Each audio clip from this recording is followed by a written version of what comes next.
Before I start, I need to make myself clear, and also to make sure that I'm actually by no means a Buddha or Dhamma teacher. Okay, I'm just a lay person like you all, practicing what I have learned and trying to apply to my daily life. Okay, so please excuse me if there's anything that is inaccurate or I do make any mistakes. For the Dhamma, I think a lot of us we come across Buddhism in many ways. First of all, I think we should look at it as not a blind faith, not a ritualistic religion. I think it's often misunderstood, especially by non-Buddhists or trying to find out what Buddhism is. And very often, they look at what many of the Chinese practicing Buddhism in temples, using joss sticks. We call it the joss sticks Buddhists. What we are talking here is really Buddhists who are learning the Dhamma, practicing the Dhamma, who try to find out what Buddha's teaching is all about. Okay. And what I'm going to share with you is we can actually use the problems in our life as opportunities to contemplate the Dhamma. And just as I began just now, Dhamma resonates with me. All right, so it works very well for me. So I would like to actually share with you all today some of the things I have experienced. So I hope it helps, and we can exchange our learnings. But of course, in order to apply to our daily life, you need to know the Dhamma. All right. So how do you know the Dhamma? You have to look at some of the suttas. Okay, like for the Theravadians, you have Mangala Sutta, you have the Metta Sutta, okay, loving kindness, Metta Sutta. Mangala Sutta is the insight, a sutta about the insights. And then for the Mahayana, you have the Heart Sutta, okay, where it's really, emphasized, it talks about emptiness, impermanence, all right? And we use Dhamma to work on our life. Once you know the Dhamma, the teachings, then as we go through life, we see how, it applies. Of course, I think that's where the Buddha has taught us, we must first learn, all right?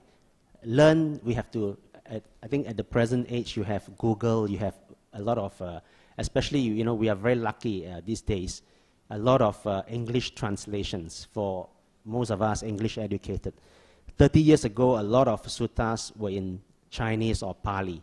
Okay, so it's very difficult to get hold of English suttas. But now if you Google, like you just Google Mangala Sutta or Metta Sutta, you actually find a pretty good explanation of what those suttas are about. So I think your first step is to really find out those suttas. So you learn. After you learn, now Buddha taught us we don't just accept.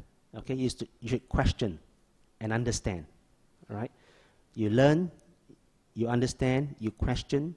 You can even, that's where, you seek advice from masters, venerables, Sangha.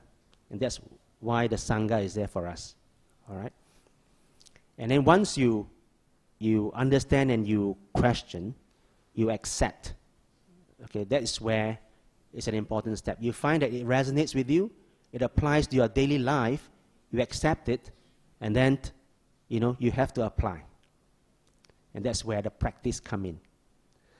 I think a lot of us, especially beginners, we come to this stage where we very excited, very enthusiastic. We find out what the sutta is about. Yeah, we question, we are curious, very enthusiastic, and then we get answers. And then we accept, and then that's it. Now, I think the practice part, and I think that's the focus of my talk today. How to actually, go about applying what we have learned.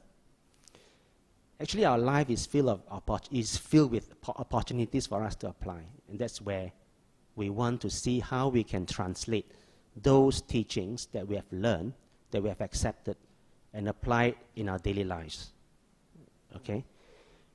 And after we practice and we find that it helps us in our daily life, okay, to be successful, to be a good son or daughter, to be a good husband or wife, to be a good employee to your organization,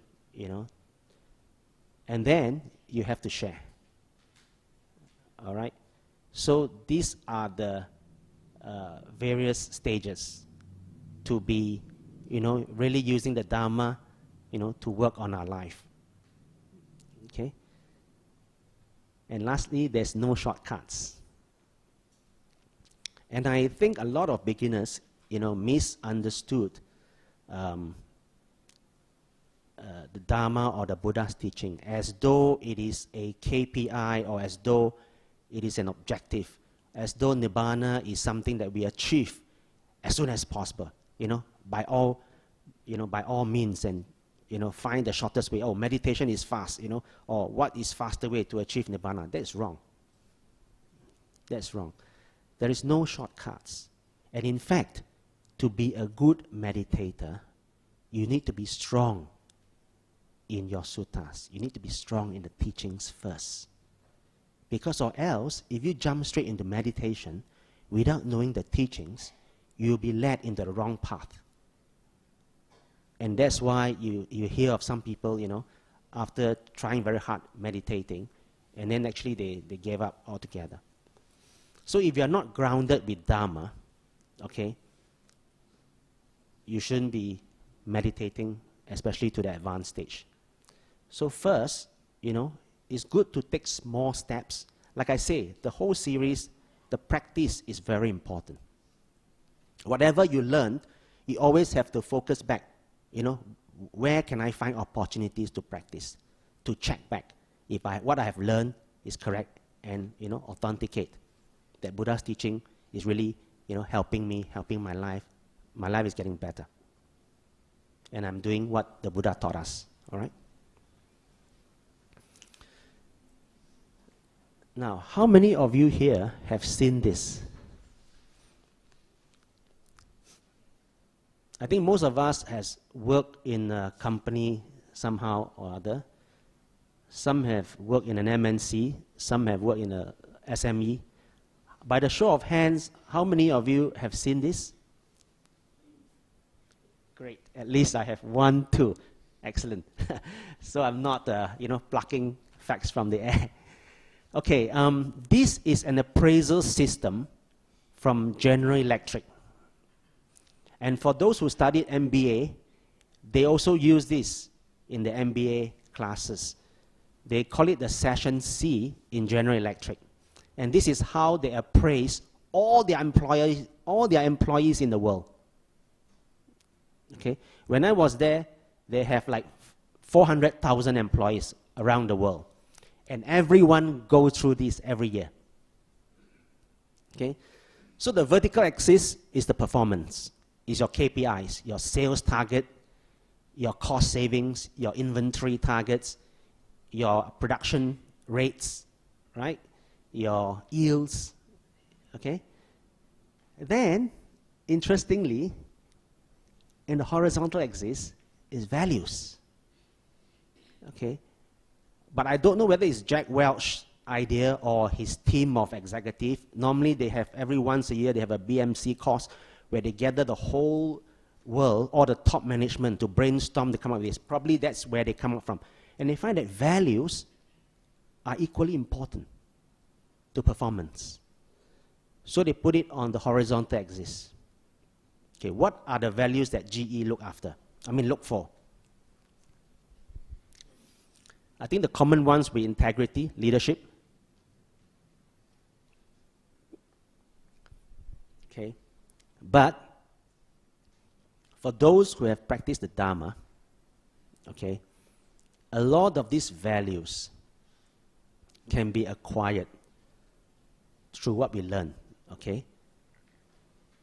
And of course, some of these values is from our upbringing, the schools, right? The company we make with, the mentor that we have in our life that shape our thinking, our thoughts, and shape our values, right? But I think a lot of us here are very fortunate to be exposed, to have an opportunity to come to know about Dhamma. And this is a very powerful set of values that later I will explain why it reinforces, the values that corporations like GE is, going after. How does Eightfold Path help in shaping your leadership, your integrity? And I tell you, 2,500 years ago, Buddha has already come up with this set of values. It stood the test of time, and it's still very applicable today. Okay, and which is why I'm still, very much guided by this set of principles. Now, the 5 precepts, if I look at it, is also like a subset of the Eightfold Path. Okay, killing, stealing, sexual misconduct, speech, and then lying, and then intoxication. So if you, grasp that, if it is part of this Eightfold Path as well, okay. And Buddha talked about alleviating sufferings, through Eightfold Path. So actually, it is. And you know why sometimes when you go to Mahayana temple, in order to get the Sangha to give us sermon, they really have to, a lot of ritual, probably because of the Chinese culture. But the essence of it is, actually some of these are so valuable, okay? And also even today, we read some of the Dhamma books, suttas, is from Sangha who have meditated in a very advanced stage to actually, obtain those doctrines, those values. That it may take us, ages to come up with those. So actually, such Dhamma values and essence are actually very important if you look at it and see how we can apply it to our daily life. Okay?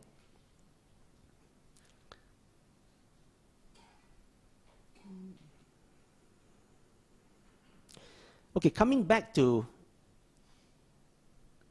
the Eightfold Path again. That day I was having I was here to join the youth in their session. By the way, BF youth, they are very matured and advanced in their cultivation. Okay, they do not have teachers. They run their own activities, and they do have their own meditation and Dhamma sharing session. And I happened to join them one Saturday, and the topic was right speech. So one of them was saying, hey, I have a WhatsApp asking me to go to someone's farewell gathering, but I don't feel like going, So how to convey that message without hurting the other party? So if you look at this Eightfold Path, right, it doesn't, apply independently. You can actually use a few simultaneously. Just like that WhatsApp reply, right? You can always say, sorry, I'm not free. Then you are, firstly, you are probably hurting the other party. Secondly, it may not be true. So it's false speech, and wrong intention. So it's wrong. So how to have it, in such a way that it is the right speech with the right intention? You can always say, all the best, if it's farewell, all the best, in your endeavor. Yeah? Sorry, I can't make it. I don't feel up to it today. So you are not telling lie, right? You just don't feel like going, right? So you are telling the truth, but you are not hurting the other party as well. So this is where you actually apply the Eightfold Path in a simple action like this. And with one reply, you actually apply at least 3 of the Eightfold Path. The right speech, right action, right intention. And I think the most important is right intention. It drives your action. It drives your speech. So having the right intention is important to begin with. And to get the right intention, that's where the suttas, the teachings come in. It guides us. If we are cultivated, a lot of times we will have the right intentions. Okay?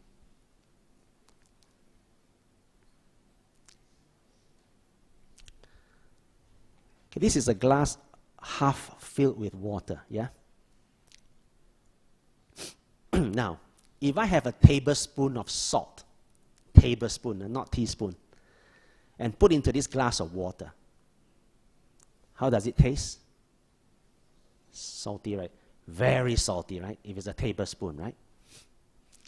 Now, if I enlarge this glass into a pond, into an ocean, the same tablespoon of salt putting into it, will it taste as salty? No, right? It gets diluted, right? Now, how to make this glass become a pond, become an ocean? I think we have to cultivate loving kindness. We have to have compassion. We have to have joy. We feel happy for others. And we have to have equanimity. These are the 4 immeasurables. Now, very simple. I think in a daily life, I think many of us drive, or many of us also queue. If you're driving on a highway, someone cut into your lane. A lot of time, sometimes you read about road rage, right? Or you are queuing for your favorite food. Someone cut into your queue. Again, that, and everyone can resonate with that kind of feeling, right? Now, it's very easy for us to burst out, in anger and not control it. And that's the difference. If you understand the Dhamma, the Buddha's teaching, the way, and that's how you practice the application, what you should do is ask yourself, if this guy cut into my lane and I feel angry, is it more important than if I'm driving to the hospital to see one of my loved ones dying? And if this guy cuts into my queue, is it more important than if I'm queuing up for my redundancy package? It's all about perspective. Okay? Imagine yourself, if you are queuing to get your redundancy package, and you are speeding and driving to the hospital to see your loved one dying, all this becomes so insignificant, so trivial. Now, this trick works for me many times, and I managed to control and suppress my anger. And this is something that we can actually practice. It's not difficult. Okay? Basically, we just have to calm down a bit and think. Okay? Now, there's another example for equanimity. I used to have a very good staff. She has helped me to set up, the company, and she's multitask a lot. Very nice for the first 3-4 years. And then suddenly, she gets very, agitated and not happy and took a lot of leave. And so I was a bit puzzled. Why the change? And I think these are the problems we will meet with daily, right? Very real and bothering, especially when you're traveling. Say, oh my God, I don't have the previous one that I can rely on to mend the fault, not anymore. And she seems to be on the verge of resigning, not happy with what she's doing. So different from the first 3 years. Again, I have to apply what I learned. I calm myself down and find out what is wrong. And the only way to find out is to talk. You got to open your heart. Put everything aside. You got to clear your mind, flush it out, because there must be a reason. Everything that happens for a reason. Right? Things doesn't just happen, right? So I want to find out why the change? What makes her behavior change? And because the fact that she knows me over the years, she was willing to open up and tell me what she feels. She found out that I have hired another one person who is the credential, a lot stronger, a lot more, gung-ho. So she thought I am trying to, have a backup or to replace her. So it's insecurity. Now, every one of us do feel this way, right? I'm sure we ourselves will feel like this if our boss, suddenly finds someone as good or better than us, right? So that kind of insecurity. That's where this glass has to be a pond and has to be an ocean, right? Now, the trick is how to make it, right? So it's through a lot of cultivation, a lot of learnings. You have to have that capacity to take all this. Okay? Of course, it is not as easy as just to read the Dhamma and then read the Sutta and then follow it. No, you got to work hard. Okay, you got to work hard, put in the effort, find out what are your shortcomings, why are you inadequate. Okay, but you can do this in a very friendly, non-confrontational way. You are not doing it to compete with others. You are doing it for yourself, to improve yourself. One of the golfers, I always like this phrase, Gary Player. He says, the harder you practice, the luckier you get. And I like it. If you really, put in the effort, come in earlier, find out what the issues, and the results will come. Right? So, coming back to her case, what I told her is, you have worked for me for 4 years. You know what I am like, right? And we recognize all the work that you have done, for this organization. I said, this person, I told her, as the organization grow bigger, it's unfair to put all the workload on one person. Everyone has the strength and weakness, right? So we have to divide and see to fit in the skill sets, where you are. Some are gatherers, some are hunters, right? So if you are a gatherer, okay, you man the fort well, you are an office manager, excel as a gatherer. Okay? But if someone is a hunter and bring in more sales, then the gatherer's job will be bigger as well. Right? So it's different skill set applying to different areas. And she understood it. I think more importantly is she trusts what I'm telling her. You know, then I don't see the MCs, you know, I don't see the agitation anymore. It's less of, you know, less and lesser. And now she's fantastic. Back to her, you know. So this is, you know, see, this is how Dhamma has helped me as well, you know. Don't jump into conclusion and don't have, most important, the Eightfold Path again. Right thoughts, right intention. Your intention is to retain a good worker. The thought is don't have evil thoughts, don't have, you know, defilements. Just stick to the subject and want to retain and be as best as you can be. And you always want to have another good human being than another bad human being. Right? Now this is a very common behavior, all of us, right? Whenever things happen, I think I always say, you know,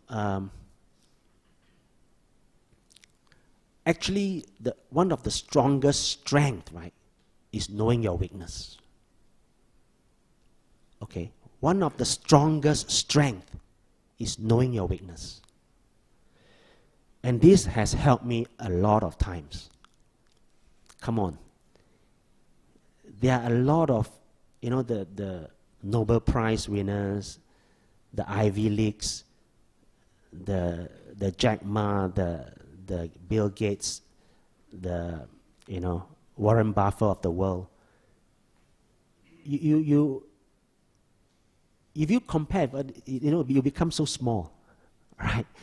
So you always have to take yourself as, you know, you are not there yet. A lot for us to learn. You know, there's a lot more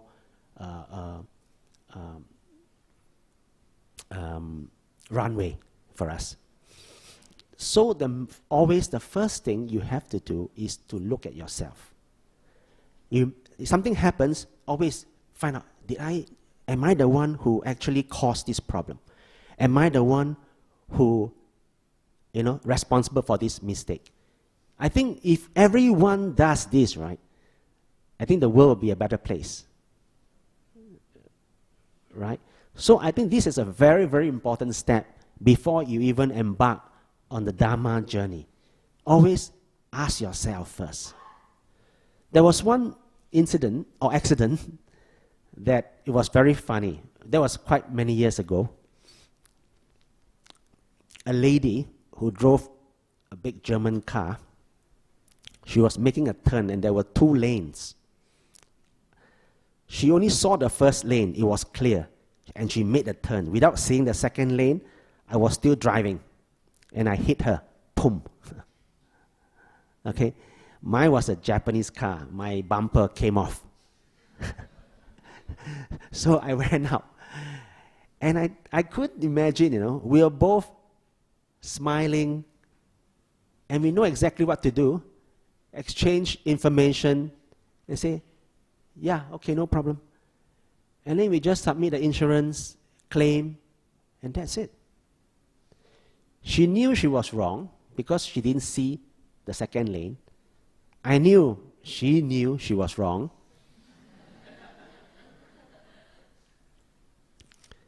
And I got my full 100% payment back. So, and always try to, sometimes your facial expression, your reaction counts. If the other party knows already what you know, then there is no need for finger pointing.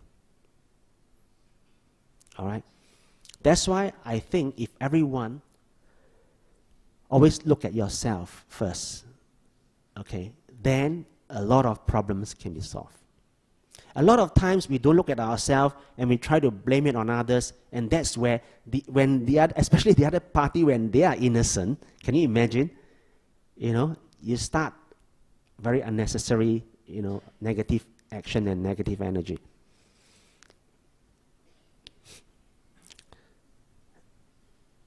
A very important part of Dhamma is also reflection. Okay. Now, what do I mean by reflection? Okay, just now when I talk about accident, right? We look inside, we correct ourselves, we know what's going to transform ourselves from within, and then start lessening the emotion. When you lessen the emotion, you see the truth. When you see the truth, you act accordingly. And then your right speech, right action, everything follows. So looking within is very important. Okay? Now, there are many kinds of reflection.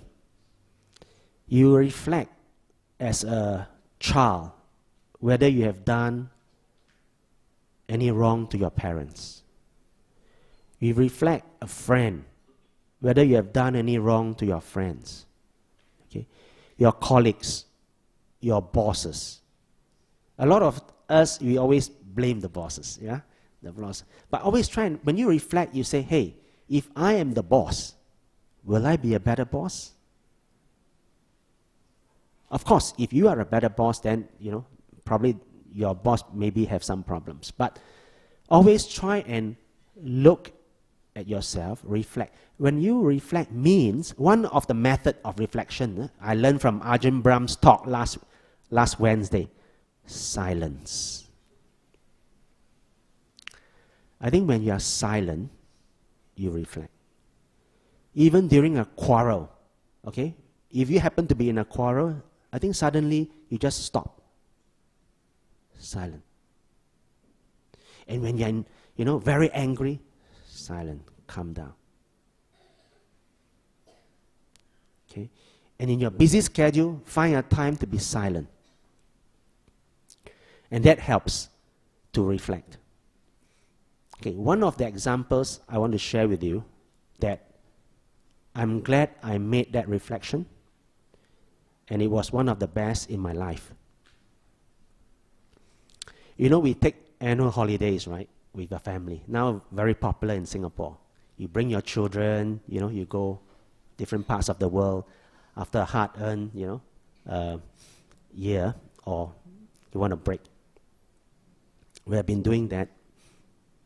Then suddenly I reflect. My mom has been semi-immobilized for a while. Well, it's not that she's on a wheelchair, no, but she has problem walking. So she hasn't been traveling for a long time, okay? For like nearly 10 years, okay? But before that, she was very active. She went to the 4 sacred mountains with temples. She went to many places. But after that, it was like about 10 years, without much traveling. So I started to reflect. Every year, I'm going places with my family. What about my mom? Have I asked her whether she wants to travel? So I actually asked her, if you name me one place that you always want to go, let me know. Which is the one place that you will really like to go? Even don't worry about the immobility, I will make it happen. And she told me she wanted a pilgrimage in India.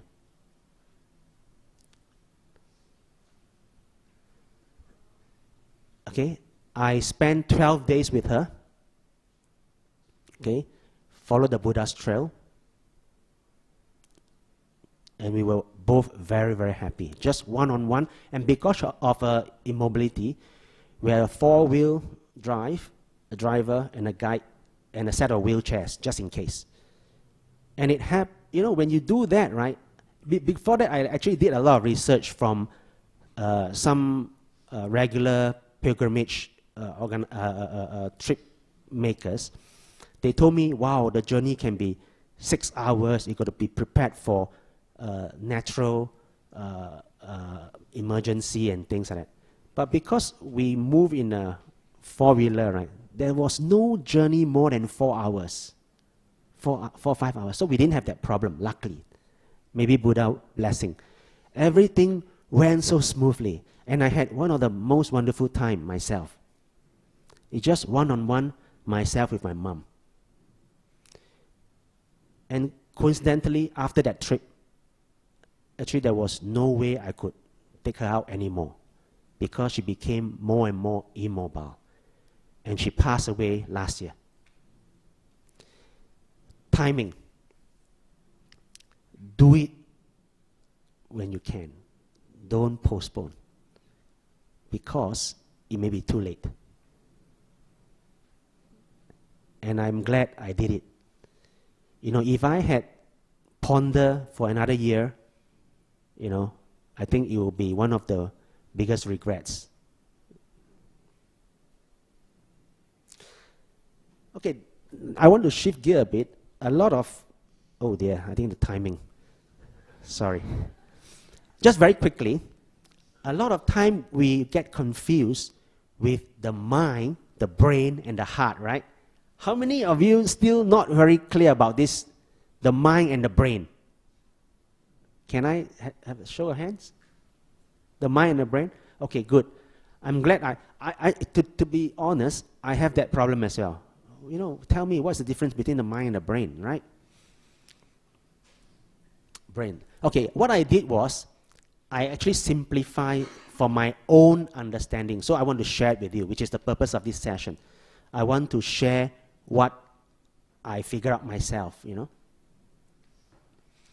So the brain, the mind, and the heart.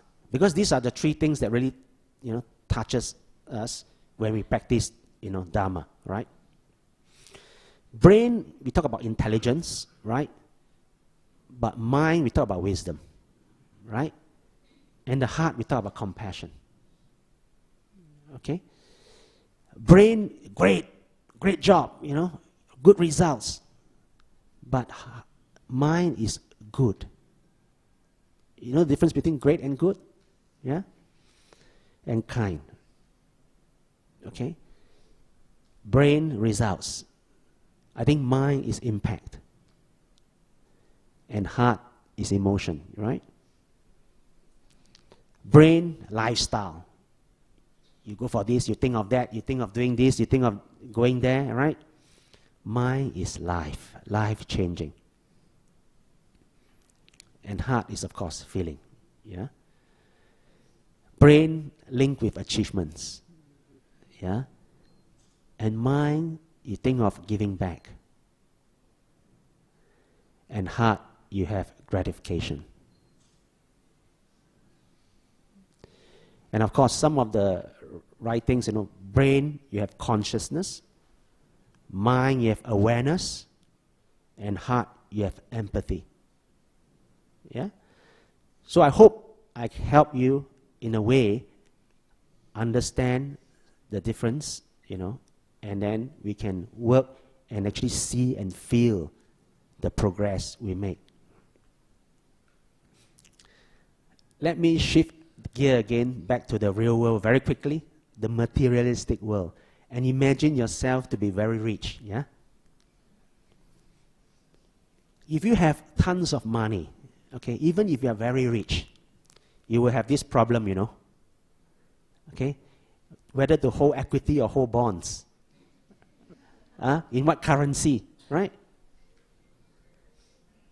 How the US measure their inflation rate, the pension funds, affect, you know, my portfolio, right? When I meet with my fund managers. And they keep changing the financial tools because of all the money laundering, you know, all the regulations start to come in, right? And I'm blurred now. Where to put my money? I may depreciate half. In fact, a lot of Malaysian tycoon lost half of their wealth, right? From the currency and from the economy, yeah? So even in this materialistic world, if you are in this kind of situation, right? Again, where the Dhamma comes in? Agility. Agility, remember Dhamma, they talk about Dhamma like water. It flows through the rocks. Okay? Then you use the Dhamma like a tool bag, a toolkit. it teaches us, greed, illusion, hatred. Now, if we reduce our greed, we can tackle some of this. We watch our effort, we can tackle some of this. We watch our livelihood, we can tackle some of this. And by the way, this page is quite fresh. 2 weeks ago, I was in Thailand to attend the Thai petrochemical company, one of the CEO. I think he got this from Goldman Sachs. All right? So he was the one who put up this page. Okay, he was trying to tell us how the market is going, what everybody is guessing. In fact, Goldman Sachs told us oil price is going to be $20. But not many of us believe. Yeah? So, but anyway, in the midst of all this, how Dhamma is going to help us. Again, bring us back, to look at ourselves inside, back to the ground. So you can see our mind flux so fast, right? Quiet ourselves inside and then outside with all these confusion, complexities. So if you have a well-trained mind, guided, by the Dhamma, I think you will lead your life a lot better. Okay? And I want to just take away, okay, you just have to, if what you need to go back with is just these few things. Take it as a toolkit, okay, to navigate life and alleviate pain. Okay? Now they like to use acronyms, right? Noble Eightfold Path. Okay? The 5 precepts and the 4 immeasurables we talk about. And daily, now, there's no shortcuts, okay? Because if you don't practice, right, you don't remind yourself daily, you lose it. You lose it. And as you go through life, you see the last chart, when you look at bonds and interest rate and, your neighbor doing some things, your heart get, stray very quickly. You got to bring it back and look at yourself again. Yeah? So daily reinforcement. And okay, by the way, just very quickly, now, doesn't mean that you have to learn the suttas, For those, especially, okay, let me tell you why there are mantras.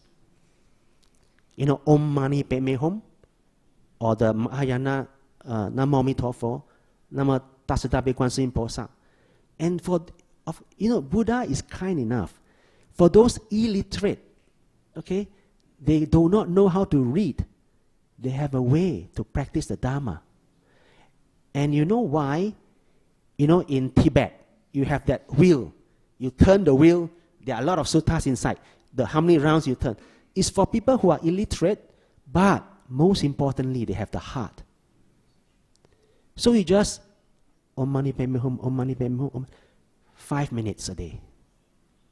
Or if you can read, obviously it's better. Read the Heart Mangala Sutta, Metta Sutta every day. 5 minutes, 10 minutes, 15 minutes, 20 minutes. And that will help to reinforce the daily reinforcement you need to be able to look inside, reflect before you act. Yeah? We talk about this. You notice I highlight the word practice, yeah? And then forgive yourself and, don't be afraid to make mistakes. We all make mistakes, there's no such thing as one mistake you make, you'll be condemned. No. Let go. This is the time if you make a mistake, let go, pick yourself up together, and then move forward. Yeah? Now, don't focus on the waves when you can look at the horizon.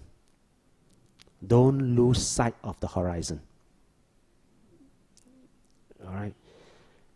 And when people tell you Buddhism, Dhamma is about letting go, means doing nothing, it's wrong. Right?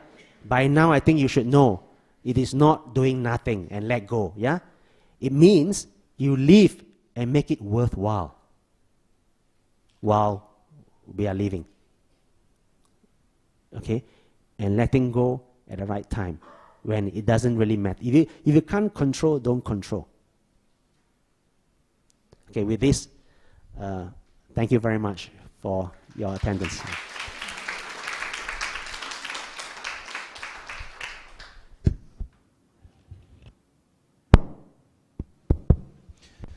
Sadhu for the top, Brother Edmond. Sadhu, sadhu, sadhu.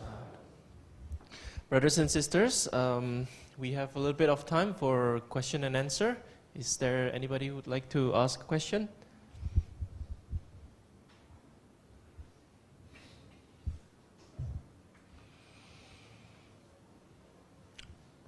Everybody inspired, no question.